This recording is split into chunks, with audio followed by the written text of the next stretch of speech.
Ya, assalamualaikum warahmatullahi wabarakatuh. Oke, kembali lagi ya bersama saya, Muhammad Azhar Afandi. Jadi di video kali ini saya akan membahas beberapa soal, langsung gas saja. Cuma 15 soal, cepet ayo, tentang sistem pendingin. Oke, jadi sistem pendingin kita akan membahas ini. Saya punya soal nih teman-teman. Kita bahas bareng-bareng, oke? Oh, langsung saja, gak usah terlalu lama, langsung gas. Yuk, ini yang pertama nih ya. Ini ya. Angka yang tertera pada tutup radiator berikut menunjukkan. Nah, ini maksudnya gimana nih? Angka ini loh di sini nih.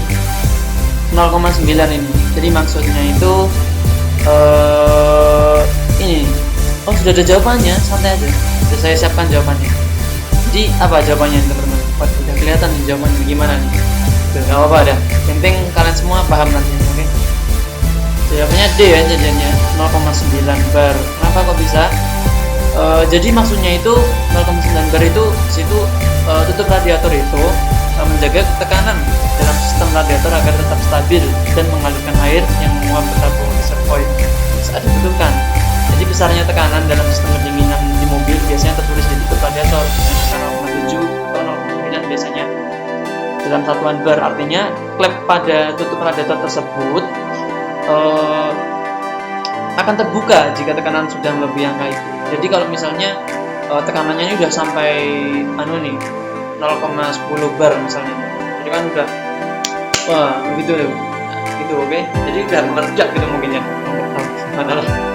Makanya hati-hati, kita harus mencegahnya sebelum terlambat seperti itu, oke? Lanjut. Baik, selanjutnya nomor 2. Pada gambar berikut adalah termostat. Ya, jadi ini kayak kerangka termostat gitu ya, oke?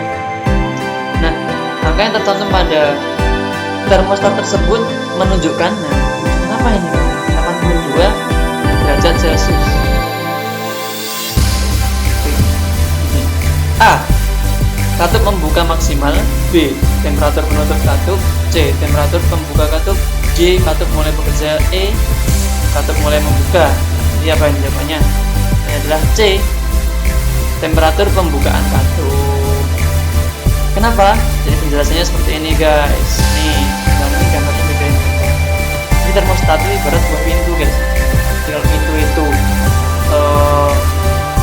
pintu dari coolant atau air radiator, air yang fungsinya sebagai pendingin dari mesin tersebut.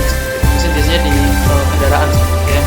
Nah, jika coolant atau air itu sudah mencapai suhu tertentu, maka termostat akan membuka, air coolant akan mengalir ke radiator untuk didinginkan seperti itu. Jadi dari termostat tuh penahannya ya, ditahan, terus karena sudah mencapai suhu tertentu terbuka deh termostat itu dan airnya menuju ke radiator seperti itu, oke, next, langsung saja karena waktu kita sangat cepat seperti itu ya.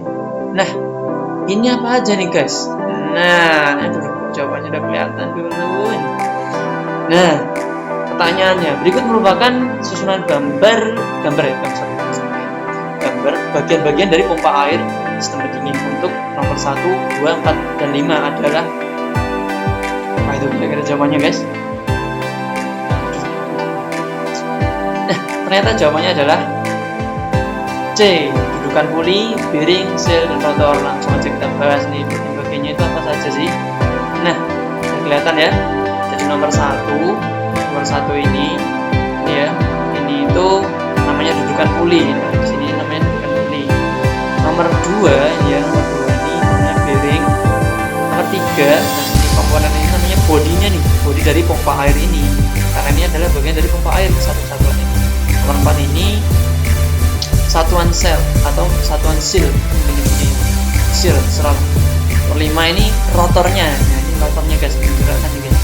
Nomor 6 ini gasket. Nomor 7 plat seperti ini, plat sebagai penahan aja dari bagian bawah. Nah, nomor 1, 2, 4, dan 5. Nomor 1 dudukan puli. Nomor 2 tadi bearing ya. 4 ini sail, nomor 5 adalah rotor. Jadi jawabannya adalah C. Oke, next. Udah 5 menit aja guys. Oke, lanjut. Nomor berapa nih? Nomor 3 sudah ya tadi ya, nomor 4. Nah, gambar berikut adalah nama bagian-bagian dari sistem pendingin air maksudnya. Nah, nih, untuk nama bagian radiator cup, thermostat, cylinder head, water jacket, cylinder block, water jacket ditunjukkan pada nomor. Nah, nomor yang mana saja ini yang disebutkan tadi tuh? Nah, gitu ya. Langsung aja kita bahas nih guys. Nah, nih penjelasannya ada di sini. Nah, lihat ya ini ya. Nomor 4 ya. Nah, di sini. Jadi bagian-bagian dari termostat atau tutup dari termostat.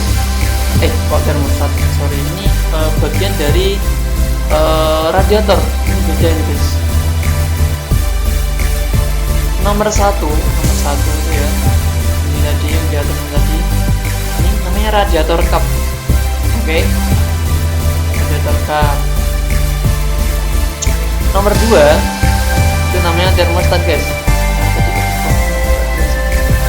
Nah, nomor 2 ini termostat ada di sini nih. Nomor 3 ini merupakan selubung air atau biasanya disebutnya ini water jacket. Water jacket seperti itu. Nah, nomor 3 ini kenapa kok disebut cylinder head? Nah, karena dia itu berbentuk silinder. Nah, silinder dan mengelilingi mesin yang ada di sini ya. Engine yang ada di sini sebagai water jacket seperti itu. Jadi namanya cylinder head water jacket. Oke. Jadi sesuai nomor itu tadi yang urutan-urutannya radiator cup, thermostat, cylinder head, water jacket, cylinder block, water jacket itu nomor ini adalah D 1, 2, 4 seperti itu ya. Oke, lanjut. Selanjutnya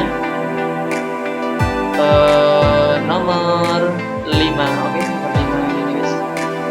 Pada konstruksi tutup radiator ada nama bagian yang namanya vacuum valve, ditunjukkan oleh pada nomor. Nah, vacuum valve, nah kita harus kenalan dulu nih guys, nama-namanya ini apa aja. Oke. Nah, sini ya penjelasannya. Oke. Nomor 1 itu namanya pressure spring. Pressure spring itu di sini tuh namanya pressure spring guys. Pressure spring.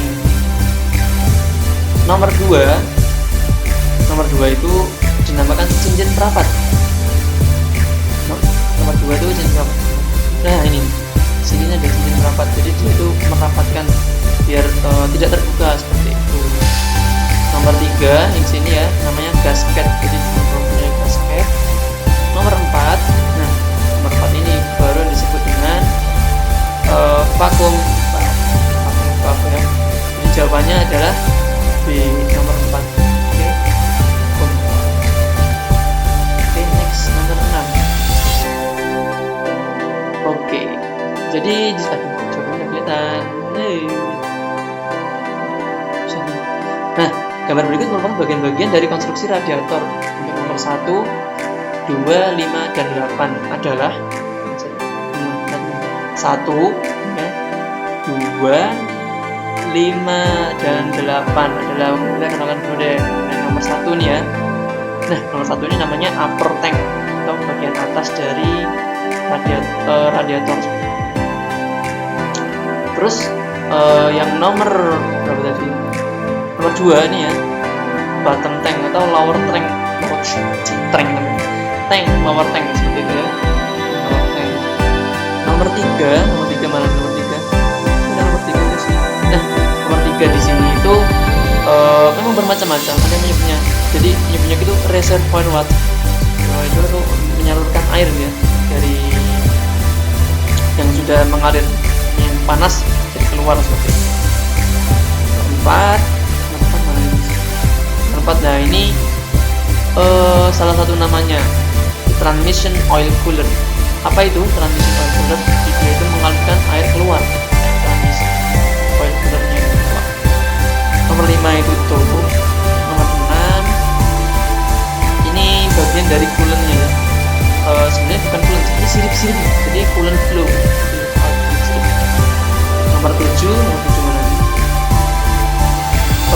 di atas ini namanya radiator cap yang tadi kita bahas ya. Jadi di radiator cap ini ada bagian-bagiannya lagi masing-masing seperti itu ya. Nomor 8 yang terakhir ini adalah drain cook atau drain. Biasanya kan drain itu kalau di mesin cuci itu kayak pengeluaran gitu ya. Oke. Nah, sekarang pertanyaan nomor 1, 2, 5 dan 8. Kalau nomor 8 sudah pasti drain cook. Kelihatan nih nomor 8 yang drain cook. Nah, ada 2 nih, 1, 2, 3 guys. 3. So, yang nomor 1 upper tank, nomor 2 lower tank ya. Nomor 5 tadi bagian mana? Lihat sini ya. Adalah tube. So, jawabannya adalah A. Seperti itu ya. Nih. Oke, next. Cepat aja guys, kita membahas flow ini. Nanti bisa diulang-ulang lagi videonya, oke? Nomor 7. Oke, nomor 7. Komponen nomor 5 yang ditunjukkan pada gambar berikut adalah nomor 5, mana nomor 5? Ini. Nah, ini merupakan bagian dari termostat, guys. Nah, termostat ini terdiri dari berbagai macam komponen ya. Kalau termostat jadi kita buka, nomor 1 ini ada valve ya namanya. Nomor 2 itu namanya ini bagian sini nih ya, silinder. Nomor 3 ini biasanya kita menyebutnya dengan bypass valve. Bypass valve seperti yang di sini juga ya. Nah, nomor 4 ini biasanya kita sebut wax. Oke, wax nomor 4 nya. Dan nomor 5 ini bypass valve. Kok bypass? Jingle valve seperti itu ya. Oke, nomor 5 jiggle bukan jingle. Nanti jingle bell beda lagi tuh Pak. Oke, next. Jadi jawabannya apa ini guys? Nomor 5. Oh, sudah jelas. Jiggle valve. So, jawabannya A. Oke, lanjut. Setelah nomor 7, sekarang nomor 8. Pada termostat ada bagian yang berfungsi untuk mengalirkan air pendingin dari sistem saat dilakukan pengisian air radiator adalah mengalirkan air pendingin. Jadi air pendingin itu dialirkan. Karena sudah jelas, sudah kelihatan. Jawabannya adalah jiggle valve. Nah, karena jiggle valve itu karena di sini itu pada termostat ada bagian yang berfungsi untuk mengalirkan adalah sepertinya ini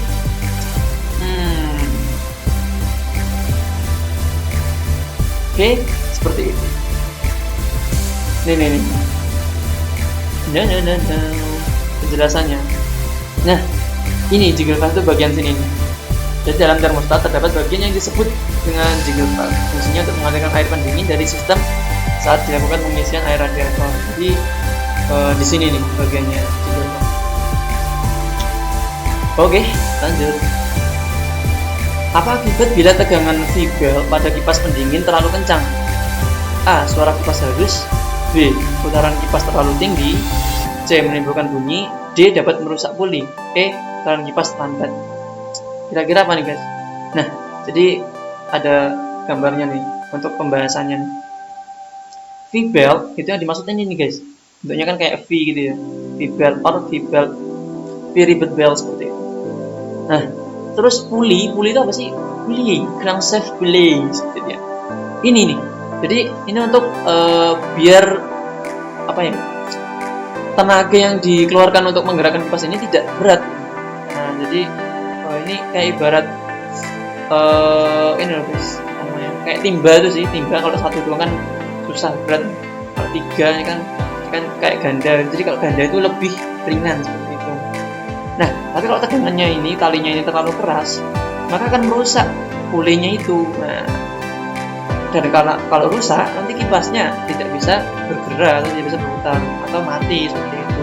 So, akibat bila tegangan V-belt kipas pendingin terlalu kencang adalah dapat merusak di yang paling tepat ya. Oke, baik, kita lanjut nomor 10, oke? Nomor 10. Tidak bisa bergerak ke bawah nih. Oke, nomor 10 ini pertanyaannya Pirtini ini Yang tidak termasuk komponen sistem pendingin cairan adalah, nah, cairan ya. Ini ada radiator, yes, sirip-sirip mesin.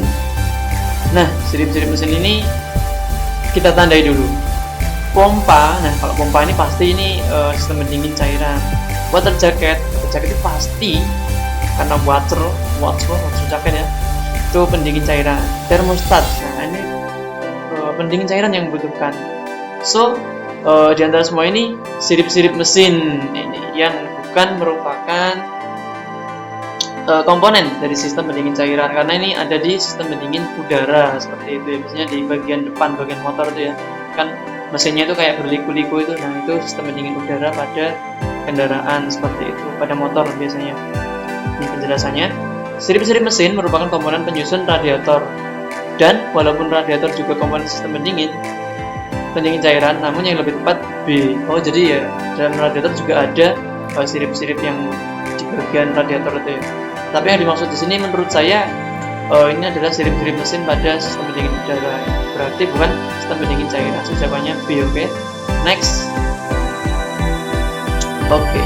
Selanjutnya esai itu berarti ternyata berarti. Oke lah kalau begitu. Oke, pertanyaan pertama. Jelaskan secara singkat apa yang dimaksud dengan sistem pendingin dan apa fungsinya dalam kendaraan. Nah, oke. Jadi seperti ini, Bray. Tadi saya manggil Bray, sekarang manggilnya guys gitu. Oke lah, guys aja guys. Oke guys, jadi seperti ini guys. Saya sudah siapkan jawabannya di sini. Jadi saya jelaskan secara singkat. Sistem pendingin merupakan suatu sistem yang berfungsi untuk menjaga supaya temperatur mesin dalam kondisi yang ideal. Mesin pembakaran dalam maupun luar melakukan proses pembakaran untuk menghasilkan energi, dan dengan mekanisme mesin diubah menjadi energi gerak. Mesin bukan instrumen dengan efisiensi sempurna. Panas hasil pembakaran tidak semuanya terkonversi menjadi energi. Nah, jadi saat mesin itu seperti apa ya? Mesin itu melakukan pekerjaannya seperti itu, pasti efisiensinya itu tidak efisien, tidak sempurna. Jadi pasti ada sisanya energi itu kemana? Jadi panas. Nah, panas ini menjadi energi ya. Panas ini terbuang, sebagian terbuang melalui saluran pembuangan dan sebagian terserap oleh material sekitar ruang bakar. Nah, mesin dengan efisiensi tinggi memiliki kemampuan untuk konversi panas hasil pembakaran menjadi energi yang diubah menjadi gerakan mekanis. Jadi sebagiannya itu diubah jadi gerakan, dan sebagainya lagi itu dirubah menjadi energi panas seperti itu. Dengan hanya sebagian kecil panas yang terbuang. Mesin selalu dikembangkan untuk mencapai efisiensi tertinggi, tapi juga mempertimbangkan faktor ekonomis, daya tahan, keselamatan, serta ramah lingkungan. Proses pembakaran yang berlangsung terus-menerus dalam mesin mengakibatkan ya mesin dalam kondisi temperatur yang sangat tinggi. Nah, temperatur yang sangat tinggi ini akan mengakibatkan desain mesin menjadi tidak ekonomis. Sebagian besar mesin juga berada di lingkungan yang tidak terlalu jauh dengan manusia, sehingga menurunkan faktor keamanan. Jadi bisa panas seperti itu ya, tapi panasnya itu bisa overheat. Overheat itu apa? Keadaan dimana blok mesin itu terlalu panas dan dapat mengubah bentuk atau sampai bahasanya itu apa ya? Kalau orang desa itu ngarani ngelender, nggak juga sih. Tapi itu benar-benar sangat berbahaya seperti itu. Temperaturnya sangat rendah juga tidak terlalu menguntungkan dalam proses kerja mesin. Nah, disinilah sistem pendingin digunakan agar temperatur mesin terjaga pada batas temperatur kerja yang ideal. Jadi pada batas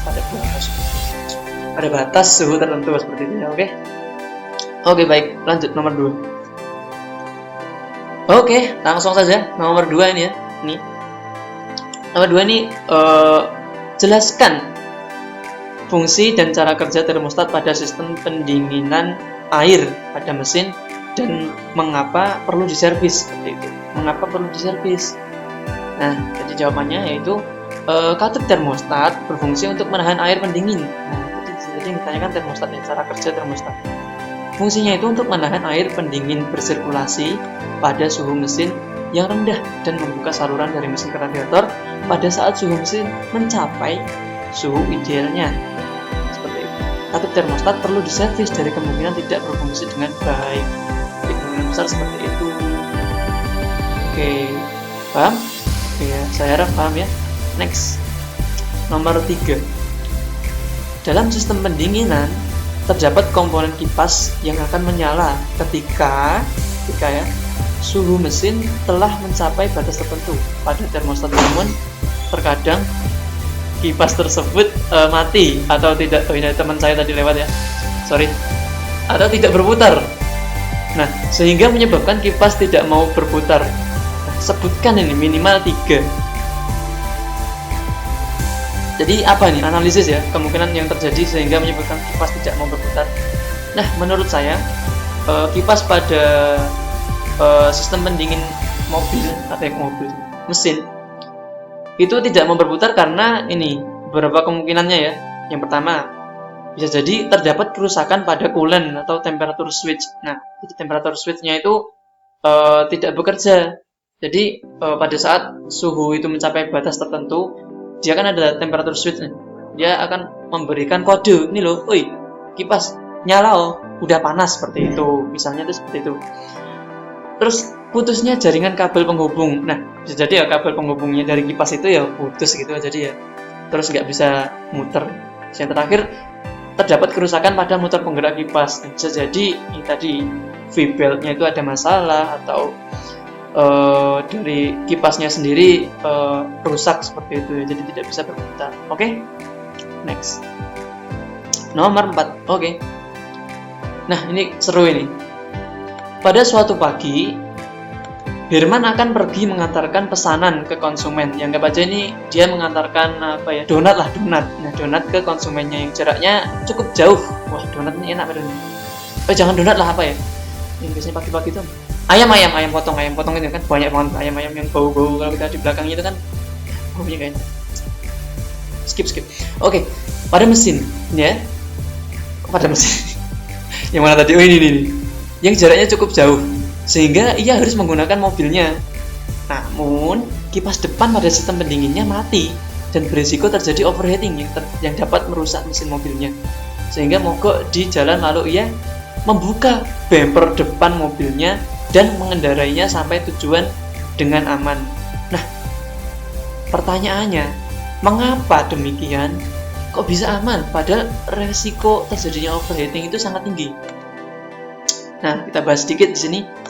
Jadi, tindakan Herman sangat berisiko. Namun, mengapa perjalanan aman tanpa terjadi panas berlebih pada mesin itu?